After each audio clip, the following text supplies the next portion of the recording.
Bismillahirrahmanirrahim. Assalamualaikum warahmatullahi wabarakatuh.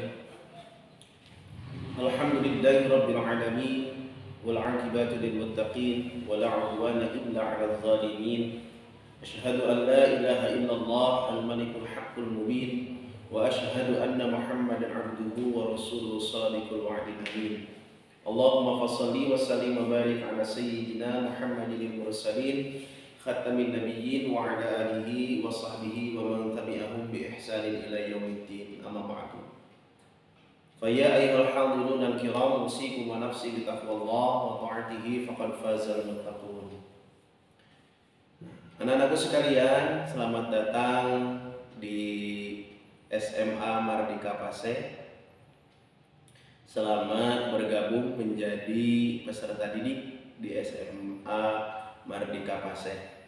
Pada kesempatan kali ini Bapak ingin memaparkan materi berkenaan keimanan dan ketakwaan. Sebelumnya mungkin kalian sudah paham, sudah pernah mendengar apa yang disebut dengan iman dan apa yang disebut dengan takwa. Namun di sini mari kita gali bersama-sama, mari kita bahas bersama-sama. Mudah-mudahan kita bisa mendapatkan hikmah dari apa yang kita bahas nanti. Yang pertama, apa itu iman? Secara bahasa, iman itu berasal dari bahasa Arab, dari asal kata amana yu'aminu imanan, yang artinya percaya. Sedangkan secara istilah, para ulama mendefinisikan iman dengan tasdiqum bil qalbi wa qaulun bil lisan wa amalun bil arkan. Dari definisi secara istilah ini, maka sejatinya komponen keimanan itu atau penyusun keimanan itu adalah satu, tasdiqum bil qalbi, meyakini dalam hati. Yang kedua, qaulun bil lisan, diucapkan dengan lisan atau perkataan. Yang ketiga, amalun bil arkan, dan diwujudkan dengan perbuatan. Jadi keimanan tidak cukup diyakini di dalam hati, tapi harus diucapkan dengan lisan. Itu pun tidak cukup diyakini di dalam hati lalu diucapkan dengan lisan, tapi harus diwujudkan dengan perbuatan. Bagaimana tanda-tanda orang yang beriman? Di dalam Al-Quran surah Al-Anfal ayat kedua disampaikan bahwa A'udzu billahi minasyaitonir rajim. Innamal mu'minuna alladzina idza dzukirallahu wajilat qulubuhum idza dzukirallahu wajilat qulubuhum wa idza tuliyat 'alaihim ayatuhu zadatuhum imanan wa 'ala rabbihim yatawakkalun. Shadaqallahul 'azim. Dari Al-Quran surah Al-Anfal ayat 2 sampai 3 di atas dinyatakan bahwa tanda-tanda orang yang beriman adalah satu, idza dzukirallahu wajilat qulubuhum, ketika diucapkan ayat-ayat Allah atau lafaz Allah bergetar hatinya. Yang nomor kedua, tanda-tanda orang yang beriman itu idza tuliyat 'alaihim ayatuhu zadathum imana. Ketika dibacakan ayat-ayat Al-Quran, zadathum imana, bertambah keimanannya. Masya Allah. Jadi ciri yang pertama tadi, ketika disebutkan nama Allah, bergetar hatinya.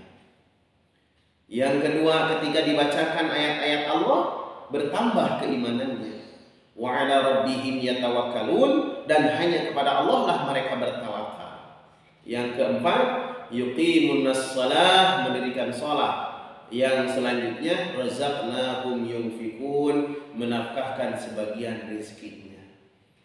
Boleh kita bermuhasabah kepada diri kita sendiri, bertanya, berkaca, apakah ada dari sekian tanda-tanda orang beriman itu ada dalam diri kita? Kalau ada, alhamdulillah. Kalau tidak, mari kita berlatih, mari kita berjuang untuk memperkuat keimanan kita kepada Allah Subhanahu wa taala. Jadi ciri yang pertama adalah bergetar hatinya tatkala disebutkan nama-nama Allah. Yang kedua, bertambah keimanannya ketika dibacakan ayat-ayat Al-Qur'an. Yang ketiga, hanya kepada Allah lah mereka bertawakal. Yang keempat, seorang yang beriman selalu mendirikan sholat. Yang kelima adalah ciri orang yang beriman adalah menafkahkan sebagian rezekinya. Sedangkan wujud dari iman itu adalah arkanul iman, rukun iman yang 6. Yang pertama, antu'mina billah, beriman kepada Allah, wa malaikatihi, dan kepada malaikat-malaikat Allah, wa kutubihi, dan kepada kitab-kitabnya Allah, wa rusulihi, dan kepada rasul-rasulnya Allah, wal yaumil akhir, dan kepada hari akhir, wa tu'minu bil qadari khairihi wasyarrihi, dan beriman kepada takdir Allah khairihi wasyarrihi, bagusnya takdir dan jeleknya takdir. Secara bahasa dalam beberapa tafsir mengatakan yang pertama ada yang mengartikan bahwa takwa itu adalah takut, ada yang mengartikan bahwa takwa itu adalah malu. Sedangkan secara istilah para ulama mendefinisikan takwa adalah al-imtisalu 'anil awamirillah wa ijtinabu 'anil nawahi. Apa?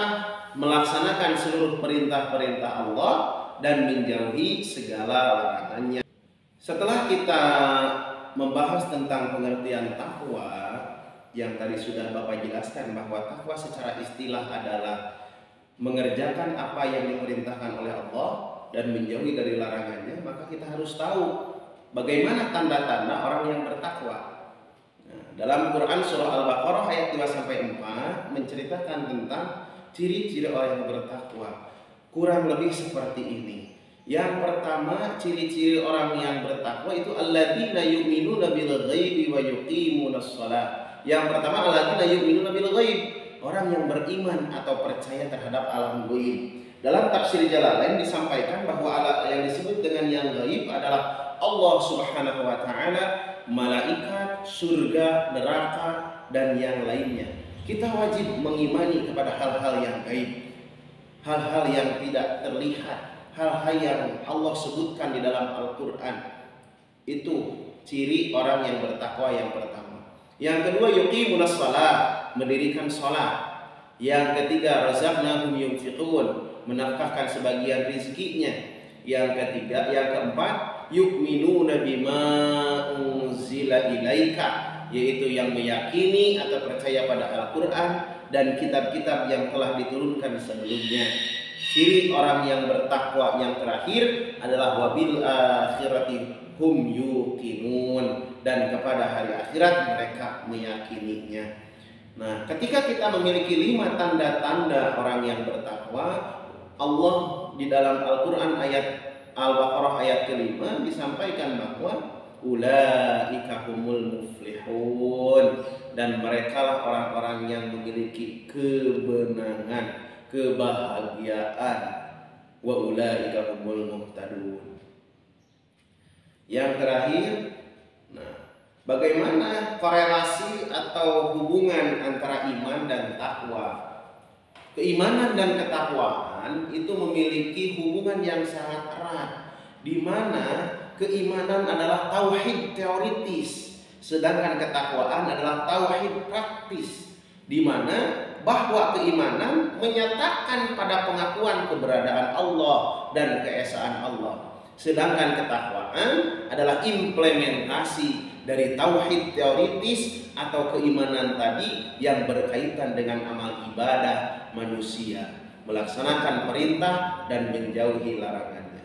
Mungkin sekian yang bisa Bapak sampaikan. Mohon maaf apabila banyak kekurangan. Selamat bergabung, mudah-mudahan ada manfaat yang bisa diambil. Terima kasih. Billahi fisabilil haq wal afu minkum. Wassalamualaikum warahmatullahi wabarakatuh.